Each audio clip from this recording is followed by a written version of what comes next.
लेकर आई है मणप्पुरम फाइनेंस और साथ ही मुथूट फाइनेंस। दोनों स्टॉक्स में काफी कमजोरी है। मणप्पुरम 2%, मुथूट 3.5% की गिरावट के साथ कामकाज कर रहे हैं। इनफैक्ट मणप्पुरम में तो सीईओ की बीमारी, साथ ही गोल्ड फाइनेंस कंपनियों पर जो हमने रिपोर्ट पेश की थी मैक्वेरी की, उसकी वजह से शेयर पर ये असर देखने को मिल रहा है। लेकिन और डिटेल में समझ लेते हैं नुपुर से। Nupur, good afternoon. दोनों ही स्टॉक्स डाउन है, लेकिन स्पेशली मणप्पुरम में क्या हो रहा है? बिल्कुल, गुड आफ्टरनून। मणप्पुरम में एक्चुअली एक खबर आई थी कि उनके जो सीईओ है उनकी तबीयत थोड़ी ख़राब है और जिसकी वजह से वो लंबी छुट्टी पर जाने वाले हैं। 90 to 120 डेज़ की ये छुट्टी होने वाली है और इसको लेकर जो लीडरशिप है उस पर फिलहाल थोड़ी चिंता बाजार को नज़र आ रही है। उनकी तबीयत ख़राब है, इसलिए वो ओवरसीज़ ट्रैवल कर रहे हैं अपने मेडिकल ट्रीटमेंट के लिए। इससे जो है वो लीडरशिप पर सवाल फिलहाल नज़र आ रहा है कि उनका रिप्लेसमेंट कौन होगा, for the time being interim replacement कौन करेगा, उसी को लेके बाजार में थोड़ी सी चिंता बढ़ी हुई है। ओवरसीज गए हैं ऑलरेडी, 25 तारीख को वो निकल चुके हैं जहां पे उनका मेडिकल ट्रीटमेंट होगा। लीडरशिप को लेकर कंपनी ने कुछ बताया नहीं है कि अभी इंटरिम में सीईओ कौन बनेगा, उसकी एक चिंता फिलहाल आपको नजर आ रही है बाजार के स्टॉक प्राइस में भी।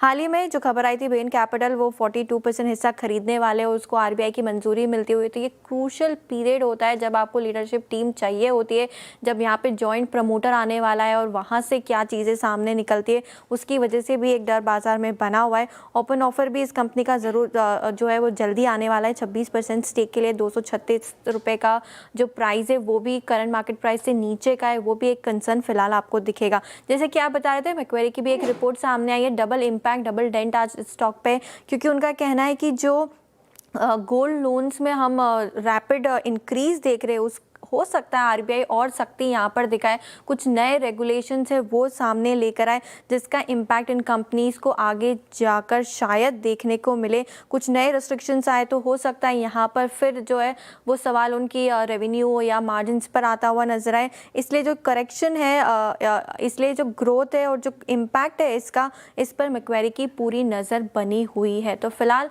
तो जो चिंता है बाजार की वो लीडरशिप को लेकर है, लेकिन ऑब्वियसली बिजनेस को लेकर कंसर्न ब्रोकरेज हाउस ने भी दिखाया है। तो ये दो महत्वपूर्ण बातें अगर आप देखें तो यहाँ पर कही गई हैं। एक है कंपनी स्पेसिफिक, एक है सेक्टर स्पेसिफिक। बट याद रखिएगा इन दोनों ही स्टॉक्स पे एक टेक्निकल ब्रेकडाउन का केस भी बन रहा है। और आशीष है जो अभी बात यहाँ पे कही गई इस पूरी चर्चा में, एक तो ये है कि it's a kind of I think personal loan है ना। ये एक पर्सनल लोन की टेंडेंसी तब्दील हो रही है ना। आप सोना रखिए, तुरंत आपको एक लोन मिल जाएगा। आरबीआई का यहाँ पे सचेत होना लाजमी है। एक तो हुआ क्या है, क्योंकि गोल्ड प्राइसेस इतने बढ़ गए हैं जो अमूमन 80,000 की ट्रेजेक्टरी में होते थे, नाउ इट्स 1.6 ऑलमोस्ट। तो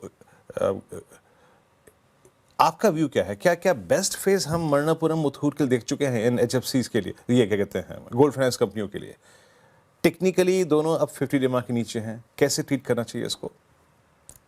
बिल्कुल, तो वीरेंद्र आपने बिल्कुल सही कहा। एक तो जो गोल्ड लोन के अंदर में, गोल्ड प्राइसेस के अंदर में जो वोलेटिलिटी आई है उससे कहीं ना कहीं एक थोड़ी सी नर्वसनेस स्पेस में बनती है। साथ ही साथ एलटीवी रेशियोज के अंदर में भी आप देखेंगे कि लोन टू वैल्यू का जो पैरामीटर है उसके अंदर में भी जैसे ही गोल्ड प्राइसेस करेक्ट होते हैं तो उसका इम्पैक्ट भी गोल्ड फाइनेंसर्स के अंदर में देखने को नजर आता है। और हमने देखा वैल्यूएशन में एक अच्छी खासी री रेटिंग हो चुकी थी मुथूट फाइनेंस की। अगर से हम बात करें तो ऑलमोस्ट हमने देखा है 4.5 टाइम प्राइस टू बुक की तरफ ये जा चुका था। तो अब यहाँ पर पे एक प्रॉफिट बुकिंग का दौर चल रहा है। मुझे नहीं लगता कि कोई यहाँ पर पे इस बात के लिए को लेकर के नर्वसनेस है कि कंपनीज अच्छा नहीं करेगी। ये बहुत ही अच्छी कंपाउंडिंग स्टोरीज है, बट इट्स जस्ट दैट कि इन्होंने बहुत ही बढ़िया एक फेज रिटर्न्स के बनाए और अब कहीं ना कहीं मार्केट अपने आप में एक सेक्टर रोटेशन कर रहा है। तो यहां से निकल करके सीवी फाइनेंसर्स के ऊपर अभी एक पॉजिटिव फोकस मार्केट का बना है। तो विद इन एनबीएफसी ये स्विच मुझे लगता है within from gold finance to other NBFC इस समय बाजार के अंदर में देखने को नजर आ रहा है। ठीक है, ये तो फंडामेंटली चर्चा हो गई। चैट जीपीटी में भी इसकी एनालिसिस हुई थी मणप्पुरम फाइनेंस की, ठीक एकदम सटीक बैठी, वीक रेड में लिया था और वही होता हुआ नजर आया। एक बार